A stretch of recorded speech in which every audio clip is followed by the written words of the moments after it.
Bonjour à toutes et à tous. Les églises baptistes représentent l'un des courants majeurs du protestantisme mondial. En France, elles sont peu connues mais se déploient sur plus de 2 siècles d'histoire. Ce survol en 4 étapes nous mène jusqu'aux années 1950. Dans ce premier module résumé, intéressons-nous au baptisme originel, qui correspond à la première phase de l'implantation des églises baptistes en France, des années 1800 à 1832.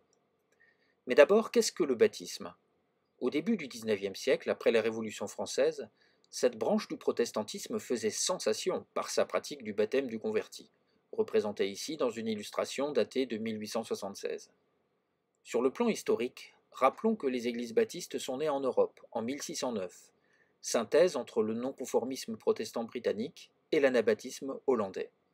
Ces églises se sont ensuite développées jusqu'à une expansion missionnaire considérable depuis le XIXe siècle. Sur le plan doctrinal maintenant, ces églises sont généralement plutôt calvinistes, militent pour un modèle d'association volontaire autonome, le congrégationalisme, le baptême par immersion du converti et la défense de la liberté de conscience et de culte. Ces éléments constitutifs du baptisme tranchent avec la culture catholique de la France du début du XIXe siècle.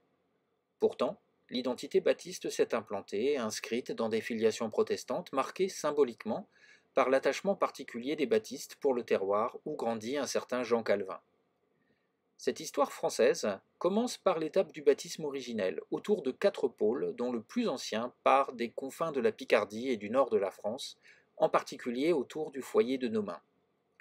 Après la Révolution, puis la défaite de Napoléon, la France est un pays catholique qui manque de prêtres, d'où la multiplication de groupes qui s'organisent pour gérer eux-mêmes leur vie religieuse, en particulier dans le nord de la France.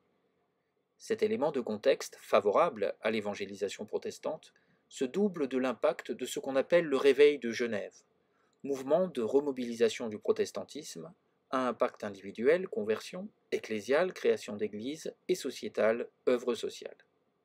Manque de prêtres, réveil protestant, ces facteurs se conjuguent dans le nord, du côté de Nomain, près d'Orchy, où un groupe se distingue dans les années 1810 autour d'un cultivateur nommé Collier.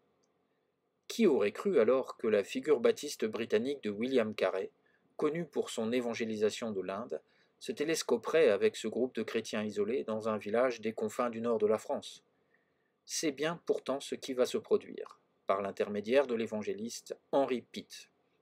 Visitant le groupe de Nomain, il fait découvrir aux fidèles l'identité protestante et baptiste. S'ensuivent les premiers baptêmes par immersion, ouvrant sur la naissance du baptisme en France. Cette émergence s'appuie sur un autre élément de contexte, la persistance d'un vieil ancrage protestant régional. Ces protestantes et protestants du Nord, qu'on appelait les gueux, fonctionnent comme un relais pour l'évangélisation. Les premiers baptêmes par immersion ont lieu en juillet 1820. Les premiers baptistes se détachent ensuite des néo-protestants de Nomain pour fonder, au cours de 1821, une église locale dans le hameau voisin de Aix. Parmi les archives et documents d'époque, une source exceptionnelle est le journal de Henri Pitt, à l'origine du premier groupe baptiste. En 1819, il décrit une congrégation de 140 personnes à Nomain, employées, dit-il, à converser sur les Écritures. Pour aller plus loin, sur ces premières pages d'histoire, 3 livres, Une autre manière d'être chrétien en France, basée sur une thèse de doctorat, L'histoire du réveil d'Alice Wémis et le journal du pasteur Pruvot. On peut toujours visiter au XXIe siècle le premier temple de Nomain, où se réunirent les premiers baptistes du Nord. Ils étaient mêlés alors à d'autres chrétiens non baptistes, avant leur déménagement dans le hameau voisin. Des moulins, des calvaires, mais aussi beaucoup d'activités. Rappelons que dans la première moitié du XIXe siècle, la plupart des villages français, dont celui de Nomain, étaient plus peuplés qu'au XXIe siècle, avec une population jeune et entreprenante. C'est dans ces terroirs très dynamiques que les premiers baptistes apparaissent dans les sources départementales, où on les confond au départ avec des anabaptistes, comme sur ce document d'archives d'août 1823. D'après les sources disponibles, rien n'indique que les habitants de Nomain qui choisissent le baptisme à partir de la fin des années 1810 soient socialement différents du reste de la population. En revanche, il est manifeste que la nouvelle église est une curiosité pour le village. Les phénomènes de conversion, la mise en place d'une église locale avec ses pratiques propres, l'évangélisation, tout cela intrigue. D'autant plus qu'avant la Troisième République, la liberté d'association n'est pas garantie en France. et les premières églises baptistes sont considérées comme cultes non reconnus, en dehors des dispositions concordataires. Pour se réunir, il fallait une autorisation. Mais les contraintes d'implantation ne découragent pas les premiers baptistes de se lancer dans l'évangélisation, comme cette femme singulière, Esther Carpentier, baptisée vers 1825, qui entre dans la légende du baptisme français au XIXe siècle.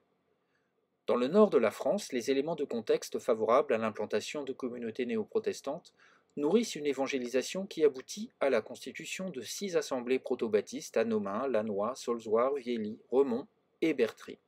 S'ajoutent aussi, en 1830, des groupes de maisons, en particulier à Hargicourt, théâtre d'un revivalisme protestant picard, et à Orchy, où se distingue notamment Catherine Beaucamp. Ce premier baptisme français se construit avant l'arrivée de missions spécifiquement baptistes, venues de Grande-Bretagne et des États-Unis. Ces dernières interviendront en France après 1830, tablant sur le vent de liberté que Delacroix a si bien su immortaliser. L'intervention baptiste étrangère en France dans les années 30 va amorcer une nouvelle étape de l'implantation du baptisme. Elle s'inscrit dans le contexte d'un réveil missionnaire à la fois en Angleterre et aux États-Unis avec la Convention triennale. Ce réveil missionnaire dans les années 1820-1830 marque l'axe transatlantique, notamment au Canada avec Henriette Feller, en Jamaïque avec Samuel Sharp, en Haïti avec William Monroe et au Libéria avec Lord Carey. Sur les relations baptistes franco-canadiennes, on lira avec profit une contribution dans l'ouvrage dirigé par Jason Zuidema aux éditions Brill. De bons livres sont par ailleurs disponibles sur l'histoire générale du baptisme et son état des lieux, pays par pays. Pour conclure ce premier module résumé, la réintégration du protestantisme en France au XIXe siècle, étudiée notamment par l'historien André Ancrevet, s'est accompagnée d'une diversification. L'apparition d'un baptisme originel, principalement dans le Nord, en est un témoignage. Ce premier baptisme français entre, à partir de 1832, dans une nouvelle étape, que l'on appellera celle du baptisme pionnier. Cette seconde phase, initiée par l'intervention baptiste britannique et états-unienne, sera l'objet du prochain module résumé. Merci pour votre attention.